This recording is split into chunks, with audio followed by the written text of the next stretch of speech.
पूर्वी भारत के विकास को लेकर गुरुवार 10 जुलाई को रांची में पूर्वी क्षेत्रीय परिषद की अहम बैठक होगी, जिसमें कई राज्यों के मुख्यमंत्री और वरिष्ठ अधिकारी शामिल होंगे और इस बैठक की अध्यक्षता करेंगे केंद्रीय गृह मंत्री अमित शाह। लेकिन इस बैठक से पहले ही राजनीति गर्मा गई है। बैठक को लेकर रांची में तैयारियां पूरी हो चुकी है, लेकिन झारखंड की सत्ताधारी पार्टी झारखंड मुक्ति मोर्चा ने बैठक से पहले ही केंद्र पर बकाया राशि को लेकर तीखा रुख अपना लिया है। पार्टी का कहना है कि राज्य को उसका वाजिब हक चाहिए और ये मुद्दा बैठक में उठाया जाएगा। देखिए, पूर्वी परिषद की बैठक झारखंड में आहूत है। ये खुशी का विषय है, गर्व का क्षण है और एक उम्मीद जगता है कि जब हमारी धरती पर यह बैठक आयोजित की जा रही है तो निश्चित रूप से केंद्र सरकार की तरफ से हमें हमारा हक और अधिकार देने में पहल की जाएगी। 1,41,000 करोड़ रुपए जो हमारे बकाए हैं, उस पर गंभीरतापूर्वक विचार करके इस बैठक में कोई निर्णय, सकारात्मक निर्णय लिया जाए, ये उम्मीद करते हैं। साथ ही अन्य जो लंबित मांगे हैं, सरना धर्म कोड हो या केंद्रीय योजनाओं में केंद्रांश हो, अन्य योजनाओं में जो अंशदान होता है उसकी बात करें, सभी रुका पड़ा है। केंद्र की सरकार सौतेला व्यवहार हमारे साथ करती है। इन मुद्दों को प्रमुखता से उठाया जाएगा और ये गुजारिश की जाएगी कि संघीय ढांचे में केंद्र सरकार की भूमिका एक अभिभावक की होती है। अपने सभी संतानों को समान नज़र से देखना उनका कर्तव्य बनता है। तो फिर झारखंड के साथ सौतेला व्यवहार क्यों?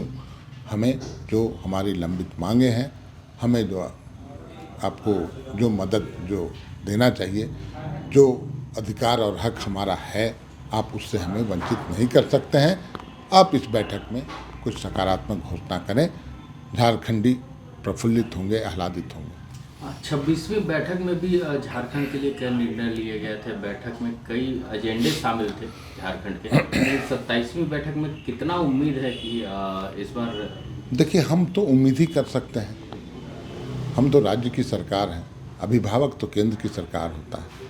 प्रधानमंत्री महोदय, गृह मंत्री महोदय, इनका अगर ध्यान हमारी ओर नहीं जाएगा, हमारी क्या ज़रूरतें हैं और हमारे हक और अधिकार क्या हैं, उसकी पूर्ति कौन करेगा? हम आप ही के समक्ष बातें रखेंगे, निवेदन करेंगे, आग्रह करेंगे। उसके बावजूद अगर आप हमारे मांगों पर विचार नहीं करिएगा तो कहीं ना कहीं ये तानाशाही रवैया लोकतंत्र के लिए घातक होगा। उधर झारखंड बीजेपी ने जेएमएम के इस रुख को राजनीतिक नौटंकी बताया है। बीजेपी का कहना है कि बैठक पूर्वी क्षेत्र के विकास के लिए है। इसमें बकाया जैसे मुद्दों को उठाना राज्य की छवि को नुकसान पहुंचाने जैसा होगा। जब से आदरणीय नरेंद्र मोदी जी देश के प्रधानमंत्री बने हैं, तब से हमारे देश में कोऑपरेटिव फेडरलिज्म ग्राउंड पर इंप्लीमेंट हो रहा है। अभी अभी नीति आयोग की मीटिंग में प्रधानमंत्री जी ने कहा था कि 2047 तक विकसित भारत की तस्वीर विकसित राज्यों से होकर के गुजरेगी।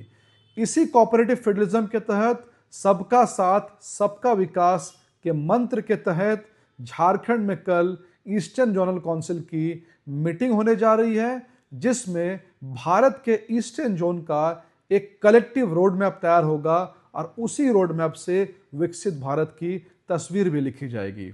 लेकिन बहुत ही अफसोस की बात है कि झारखंड मुक्ति मोर्चा इसमें भी राजनीति ढूंढ रहा है। अभी कुछ समय पहले जब फाइनेंस कमीशन झारखंड आया था तो एक तरफ इनके पदाधिकारी जाकर के कहते थे कि हमें पैसा चाहिए और दूसरी तरफ इनके प्रवक्ता पानी पी पी कर फाइनेंस कमीशन को कोस रहे थे। झारखंड मुक्ति मोर्चा का हमारा कहना है कि हर चीज में राजनीति ढूंढना बंद कीजिए, हर इवेंट को राजनीतिक चश्मे से देखना बंद कीजिए और झारखंड को भारत के विकसित भारत की तस्वीर से जोड़ने पे काम कीजिए, ना कि पूरा का पूरा फोकस पैसे और उससे होने वाले करप्शन और कमीशन की ओर आप ध्यान दें। जेएमएम का दावा है कि झारखंड का 1.4 लाख करोड़ रुपए केंद्र के पास बकाया है, लेकिन सवाल ये है कि क्या ये मंच बकाया मांगने का है या फिर सिर्फ राजनीतिक संदेश देने का है। हालात को देखकर साफ अंदाजा लग रहा है कि झारखंड के सत्ताधारी दल पूर्वी क्षेत्रीय परिषद की इस बैठक के मंच का इस्तेमाल पूरी तरह से राजनीतिक तौर पर करने का मन बना चुके हैं।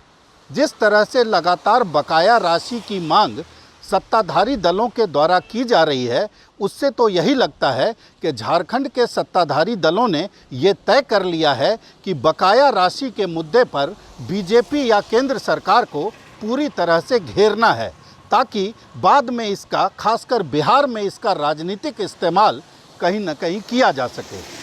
भारत एक्सप्रेस के लिए कैमरामैन धर्मेंद्र के साथ मधुकर आनंद, रांची।